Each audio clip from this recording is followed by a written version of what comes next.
Bismillahirrahmanirrahim. Assalamualaikum warahmatullahi wabarakatuh. Allahumma salli ala Muhammad. Allahumma salli ala Muhammad. Allahumma salli ala Muhammad. Bismillahilladzi la yadurru ma'asmihi syai'un fil ardi wala fis sama'i wa huwas samiul alim. Bismillahilladzi la yadurru ma'asmihi syai'un fil ardi wala fis sama'i wa huwas samiul alim. Bismillahilladzi la yadurru ma'asmihi syai'un fil ardi wala fis sama'i wa huwas samiul alim.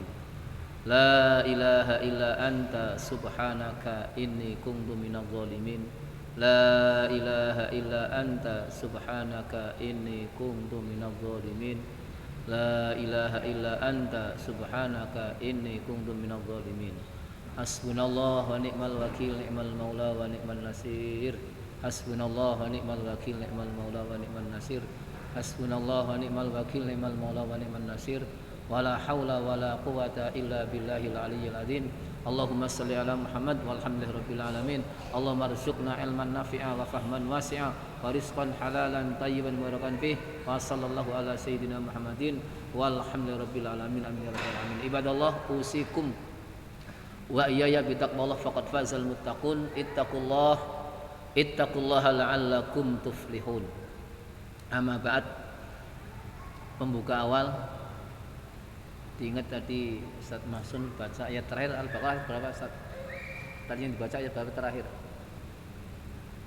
Fadkuruni adzkurkum washkuruli wala takfurun. Ya, tadi Ustaz Mahsun terakhir membaca ayat itu di pojok bawah. Fadkuruni adzkurkum washkuruli wala takfurun. Mari kita jadikan ayat ini sebagai awalan kajian kita pagi ini sebelum ke tema Khulasatul Yakin. Fadhkuruni, maka ingatlah kamu semuanya ni kepadaku. Ninya ni Allah. Ana Allah Rabbul Alamin, Al-Ghani, Al-Muhni, Al-Khaliq, Al-Mudabbir, ala kulli syai'in qadir. Hai hamba-hambaku, ingat kepadaku. Kapan saja, di mana saja kamu berada. Ketika kamu, hai hamba-hambaku, ingat kepadaku, maka adzkurkum, aku akan ingat kamu. Pas kamu susah, aku angkat kesusahannya. Pas kamu pikiran ruwet judek, aku angkat jadi pelong. Pas kamu kesulitan rizki, aku kasih rizki. Ini ayat satu janji Allah yang pasti terwujud apabila seorang hamba itu betul-betul meyakini. Kalau tidak meyakini tidak. Jadi tidak ada istilah setengah-setengah. Mengingat Allah nomor satu sholat, nomor dua zikir-zikir yang lain namanya kalimah thayyibah. Mau makan bismillah, zikir kan? Mau minum alhamdulillah. Selesainya awalnya bismillah. Mau kemana saja ingat Allah. Maka adzkurkum, aku ingat kamu. Jadi kita itu menjadi istimewa di hadapan Allah karena selalu diingat Allah. Washkuruli wala takfurun. Syukurlah kepadaku dan kamu jangan mengkufuri. Lihat ke li. Ditanya li untukku. Washkuruli, syukurlah kamu li untukmu. Syukurmu itu hanya karena aku, bukan karena siapa-siapa. Syukur ingin sempurna, kalau dibeli orang terima kasih kepada orangnya, itu bagian dari syukur kepada Allah. Terus wala takfurun, dan jangan sekali-kali mengkufuri nikmatku. Kalau kufur gimana? Buka Al-Ibrahim, surat Ibrahim ayat 7, wala in kafartum inna adzabi lasyadid. Kalau syukur la in syakartum la azidannakum. Tuh pengantar terakhir yang dibaca Ustaz Mahsun, surat Al-Baqarah. Fadhkuruni adzkurkum washkuruli wala takfurun. Kita ingin diingat Allah, pastikan ingat Allah terus menerus. Kita masuk nomor 6. Ra'yuhu al-ghanam. wa safratuhu al-ula ila Syam. Ini tema di kitab halaman 9 ya. Halaman 9 dilihat Rasulullah SAW itu sejak kecil sudah mulai mengembala ghanam. Ghanam itu kambing. Kenapa yang digembala kok kambing? Katanya kambing itu hewan yang paling sulit diatur. Jenengan pernah lihat orang angon bebek di sawah? Gampang kan? Kok kira wis loro-loro jalan ser. Pernah lihat toh? Pak ngitung bebek ketok.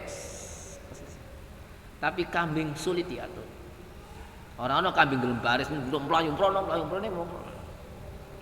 Ketika sejak awal sudah dilatih sabar. Ini kan masyarakat kambing gitu. Penggambaran masyarakat manusia yang macam-macam karakternya. Ada yang cocok, ada yang dukung, ada yang tidak cocok terimbung lagi. Ngomelin lagi, ngejekin lagi, nyaci lagi, macam-macam. Kalau tidak cocok dia mending, tidak cocok ngelempar, nyaci, nyakitin, begal, menghalangi kan berat. Nah, itulah kehidupan. Nah, sejak kecil Rasulullah sudah dilatih oleh Allah lewat satu pekerjaan yang mulia, pengembala kambing. Yang biasanya akan mengembala manusia yang luar biasa, rahmatan lil alamin. Rasul tetap sabar, ulet, tahan banting, tidak pernah menyerah. Wasafratuhul ula, perjalanan pertama. Safar itu perjalanan, bepergian. Yang pertama ila Syam, ke negeri Syam. Karena sallallahu alaihi wasallam, karena adalah Rasulullah sallallahu alaihi wasallam, sholat, semoga memberikan rahmat siapa Allah Ta'ala alaihi kepada Nabi sallallahu alaihi wasallam, wassalamah, dan memberikan keselamatan. Visi gorihi, di masa kecilnya, yar'a, mengembala al-ghanama, kambing, bi ujratin, dengan upah, bahasa kita buruan, gaji, ya isu, yang bisa hidup, minha, dari ujroh. Jadi Rasulullah mengembala kambing itu mendapatkan upah untuk memenuhi kebutuhan hajat hidup hariannya. Jadi anak-anak kecil kalau hari ini bekerja kan jadi melanggar HAM. Anak kecil dikon kerja melanggar HAM. Jadi Rasulullah sekerja awet cilik, ngono dus. Sing bener ndi? Hah? Ya. Sekarang melanggar HAM enggak? Selama hak anak terpenuhi, tidak. Bukan kerjanya di plekoto, tidak. Kalau memang orang tuanya tidak mampu mencukupi kebutuhan hariannya, anak sudah gede boleh membantu, tapi bukan nomor satu. Yang nomor satu tetap bapak ibunya harus berjuang. Ojo serah ke anak kabeh iki bagian mrono ngono bapak tengkreng ning omah ya ndak bener. Wallahu a'lam bishawab. Yang mengatakan mempekerjakan anak melanggar HAM termasuk kekerasan anak, saya tidak tahu sumbernya dari mana. Yang jelas Rasulullah SAW sebagai calon nabi sejak kecil sudah kerja bi ujrah. Ujrah itu dengan upah. Cara bahasane ngene kasar, buruh angon wedhus. Tidak tabu. Anak-anak kita tidak perlu gengsi. Dulu zaman-zaman orang-orang dulu sekolah sambil bawa jajan kok, taruh di warung bawa es. Itu banyak kisah-kisah seperti itu kan. Ternyata anaknya berhasil. Karena apa? Pikirannya moncer sendiri. Tidak bu pak, semuanya bupak terus. Jadi kemandirian ini sudah diawali. Nah, kita sebagai orang tua hari ini setelah tahu kisah ini, mari anak-anak kita seperti itu dipersiapkan. Tidak hidup dengan serba ada, dimanjakan oleh orang tuanya. Orang tuanya mampu, ada lengkap, tapi jangan semuanya brek-bruk anak dimanjakan. Kalau sudah manja, luar biasa berat merubahnya. Sehingga ketika hidup sulit sedikit, sehingga muncul sekarang ada apa-apa lapor sama orang tuanya. Kenapa tidak terbiasa hidup pahit di rumah?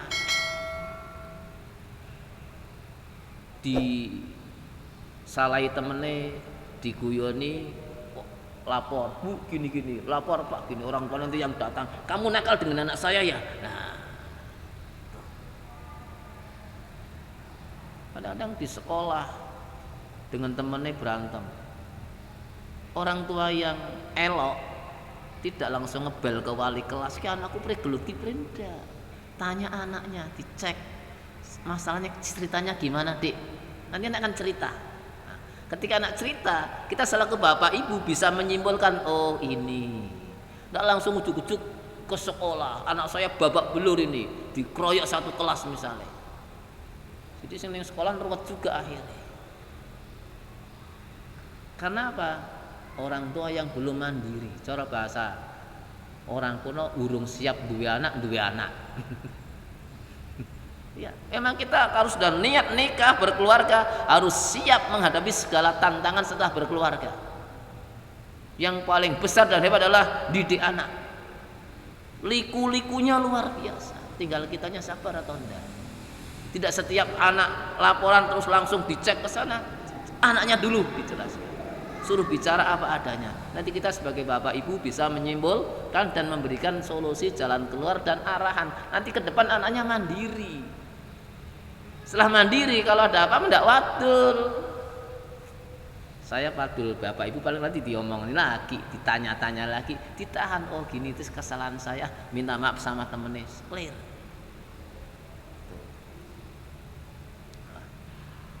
Walamma balaghat tasi'ah wakila as-salisata asyrata. Walamma dan ketika balagha sampai siapa Rasulullah SAW umurnya atas ya 9 tahun. Wakila satu pendapat mengatakan salisata asrota 13 tahun. Min umri dari umurnya. Safaro bepergian ila Syam ke negeri Syam. Syam itu sekarang Yaman ya. Sekarang Yaman, Syam. Bersama siapa? Ma'amihi bersama pamannya, yaitu Abi Thalib. Kenapa Abi Thalib? Karena ini, kenapa dan Abi Thalib? Karena menjadi badalnya ammihi, kasrah. Untuk apa? Pergi ke Syam ditijarotin untuk dagang. Kerja enggak? Umurnya berapa? 9 tahun. Melanggar HAM? Kekerasan? Tidak.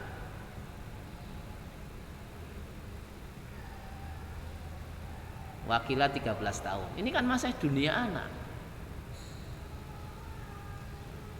Tadi sebelumnya mengembala kambing di kampungnya. Sekarang ke Syam.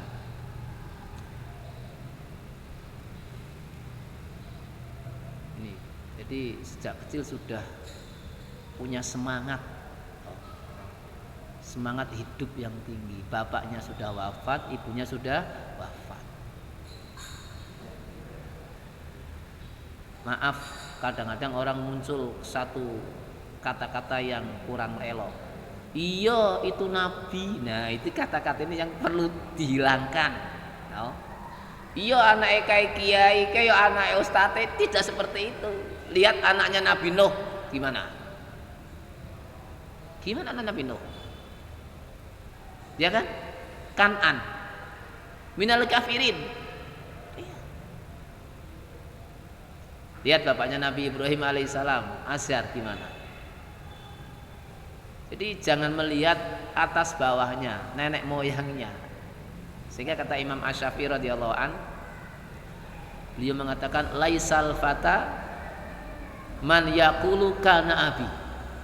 Walakinnal fata man yaqulu ha ana. Nah, bukan seorang pemuda yang hebat kalau mengatakan bapakku top.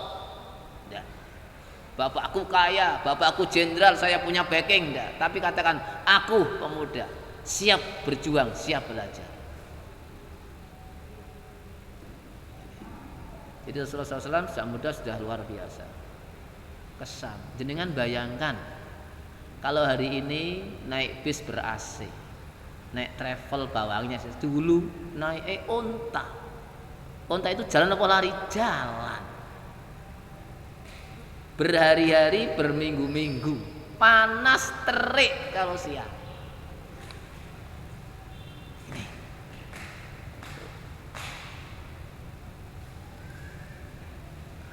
Hebatnya di sini ada satu tanda-tanda kenabian.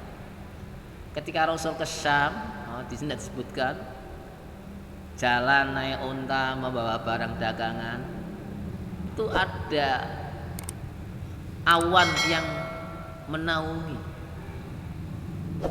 sehingga tidak terasa panas. Ya, sehingga yang namanya nanti ada Bukhairah yang itu melihat itu ada awan di tengah-tengah padang pasir yang terik panas matahari, ada awan. Pasti di bawahnya ada seseorang, dan ini adalah calon nabi.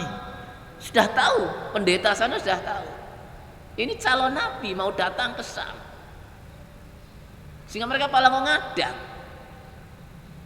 menjemput. Itu tanda-tanda kenabian diantaranya itu. Walamma qaruba. Ini. Dan ketika qaruba sudah dekat min Busra, dari Busra. Busra itu tempat yang dekat Syam. Ini juga kota peradaban.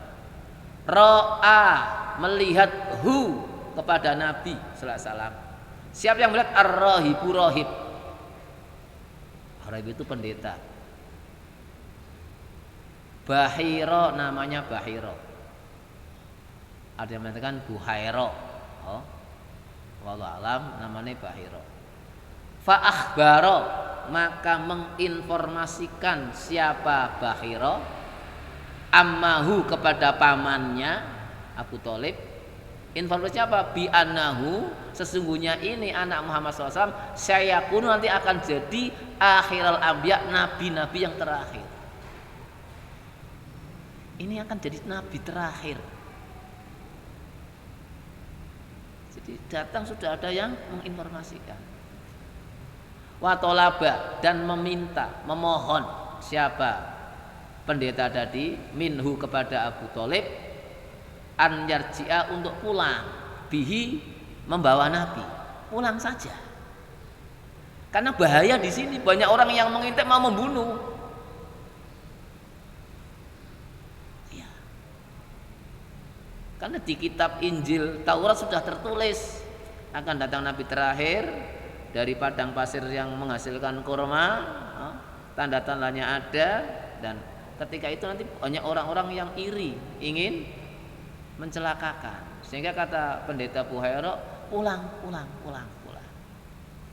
Khaufan, khawatir, alaihi kepada Nabi, min aduin, dari musuh-musuhnya, yataraqqabu, yang selalu memata-matai, ngintip-ngintip kapan datangnya Nabi terakhir itu. Nek perlu cara bahasane mongane Pak di petes iki, bahasa kasari. Karena apa? Nanti mereka khawatir kalau sudah ada Nabi mereka akan kalah. Mulanya di surat Al-Fatah kok, wallazi arsala rasulahu bil huda wa dinil haqqi, terus liyudhirahu ala dini kulli. Ayat ini maknanya nanti Islam akan jadi agama yang masyhur, agama yang ya'lula alaih, mengalahkan seluruh agama. Kapan waktunya? Allah yang tahu. Jadi setelah sekarang dan besok, setelah Nabi wafat ini nanti ada masa Islam akan jaya lagi. Kapan? Kita tidak tahu. Sebelum kiamat Islam nanti akan jaya. Seluruh bumi akan masuk Islam semua. Termasuk orang-orang Yahudi Nasrani penyembah Trinitas, nanti semuanya akan la ilaha illallah. Salat bersama Nabi Isa. Nanti Nabi Isa di Masjidil Aqsa salat jadi imam, mengikuti Nabi Muhammad SAW setelah turun zaman akhir. Salib semuanya dihancurkan oleh Rasulullah. Siapa Rasul? Nabi Isa alaihissalam. Jadi Nabi Isa turun di akhir zaman itu nanti mengikuti syariat Nabi Muhammad Sallallahu Alaihi Wasallam. Sholat seperti kita. Maaf, baru orang-orang Yahudi Nasrani namanya kecelik. Tadi kecelik oh. Kecelik itu apa bahasa Indonesia nih? Oh ternyata keyakinanku salah. Ya, Isa bukan anak Allah. Isa itu nabi. Ternyata ikut Nabi Muhammad Sallallahu Alaihi Wasallam sholat. Jadi liyut ala dini kulli. Ada imanan wakafa bilai syahida, ada walau karihal kafirun. Lihat wakafa bilai syahida. Cukuplah Allah yang menjadi saksi bahwa besok Islam akan jaya. Ya'lu wala yu'la alaih. Jangan khawatir. Sekarang digencet kayak apa? Ketika digencet bangkit, semuanya ngecat akan ambruk. Pernah lihat gambar dulu mah geger di medsos, Islam di bawah, Yahudi Nasrani di atas ya, sampai tinggi berapa? Coba kalau yang di bawah bangkit tiba kabeh orang. Gambar melihat yang melihat seolah-olah Islam dinistakan. Tapi kalau di bawah itu masih hidup, dia bangkit, semuanya akan jatuh. Semakin tinggi semakin hancur. Jadi aduin musuh ya taraqabu. Dari raqaba yuraqibu. Ngintip-ngintip, mengamati kapan datangnya, ditunggu-tunggu.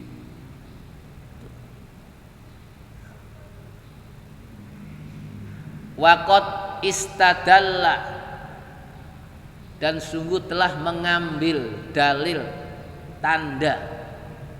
Siapa pendeta tadi? Ala nubuwatihi, atas kenabiannya Muhammad SAW, bi alamati, dengan tanda-tandanya, al-latifi kutubi ahli kitab, yang ada di kitab-kitabnya ahli kitab Yahudi Nasrani. Jadi tanda-tanda kenabian Muhammad SAW yang ketika di panas ada awan yang menaungi, itu ada semua. Nanti di belakang sini ada cap kenabian, itu ada. Sehingga orang-orang yang memahami kitab Taurat dan Injil kemudian mengamalkan, Rasul datang itu rasanya luar biasa, yakin, karena itu adalah kitab suci, firman Allah, pasti benar. Yang menjadikan mereka tidak mau karena apa? Irinya, kok yang jadi nabi terakhir bukan dari bangsa kami. Seandainya yang jadi nabi terakhir itu dari bangsa kami Yahudi, kami akan ikut. Kok dari bangsa Arab, yang orangnya ummi itu tidak tahu apa-apa, orangnya ummi. Sekendari kami adalah bangsawan. Itu gengsi. Ini pertanyaannya, latihan bertanya dan menjawab. As'ilah jamak dari soal. Bimadza kana yastaghillu fi sigari. Bimadza, dengan apa? Karena ada Rasulullah yastahilu, sibuk fi sigari, di masa kecilnya. Rasulullah SAW di masa kecil kesibukannya apa? Mengembala kambing, dagang, menemani pamannya. Jadi suhul, pekerjaan itu sejak kecil sudah dirasakan oleh Rasulullah SAW. Mulane kebanyakan orang-orang Arab kalau mengatakan pekerjaan suhul, bukan kerjaan. Suhul apa ke? Kerjaannya apa? Suhul, kesibukan. Nomor 2, mata safara ila Syam. Kapan beliau sallallahu alaihi wasallam pergi ke Syam? Pada usia 9 tahun atau 13 tahun. Ma'aman safara, bersama siapa pergi ke Syam? Bersama pamannya Abu Thalib. Abu Thalib kan kemarin sudah disampaikan kan, pertemuan yang lalu, sampai wafatnya belum Islam. Pertanyaan nomor 3, man ra'ahu fi safratihi al-ula. Man, siapa ro'a yang melihat Nabi fi safri, dalam bepergiannya al-ula, yang pertama. Siapa yang melihat? Pendeta tadi, Buhara atau Buhaira. Madza akhbara ammahu? Madza, apa akhbara yang diinformasikan oleh pendeta ammahu kepada pamannya? Masih ingat kan apa yang disampaikan?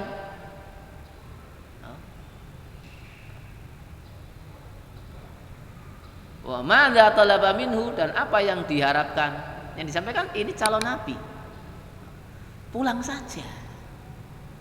Tidak usah lanjut. Karena banyak orang yang ngintip-ngintip, ngadang, mau mencelakai. Tapi tetap apa? Tetap dagang kan? Tidak pulang. Coba kalau pulang. Nah, ini artinya apa? Ketika kita menghadapi tantangan, belum nyeta, belum lihat, jalan saja. Mulai ya gagal. Tetap jalan. Pamannya juga melatih. Tetap jalan. Pamannya kan tahu ini, aduh ini keponakan saya gawat, tetap jalan. Nah, otomatis juga dengan waspada. Kalau ada yang mencurigai mungkin jangan. Itu kewaspadaan. Jadi kalau bahasa kita, jenengan sebagai bapak ibu yang sudah punya anak gede mau nikah anaknya, dudukkan. Nanti kamu kalau sudah nikah nanti akan punya istri atau punya suami. Setelah punya suami, nanti dua orang berhati jadikan satu, pasti banyak masalah.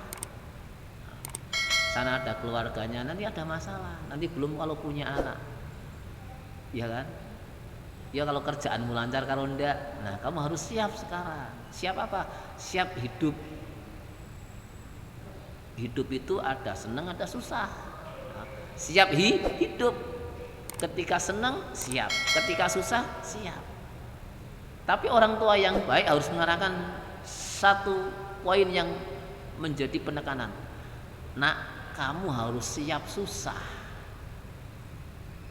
siap prihatin, siap menghadapi tantangan hidup. Kok gitu sih Bu? Iya. Kalau kamu siapnya seneng, siapnya mulus, ketika dapat tantangan gagal. Kalau kamu tuh siap susah, siap prihatin, kok kamu prihatin betul, sudah siap. Kok seneng, nikmat kan? Oh iya itu. Sama anak mau sekolah, mau mondok. Nah, ini biasanya wawancara, pondokan. Kamu mau di sini? Ya. Kamu mau sendiri? Ya. Nanti di pondok itu anak macam-macam.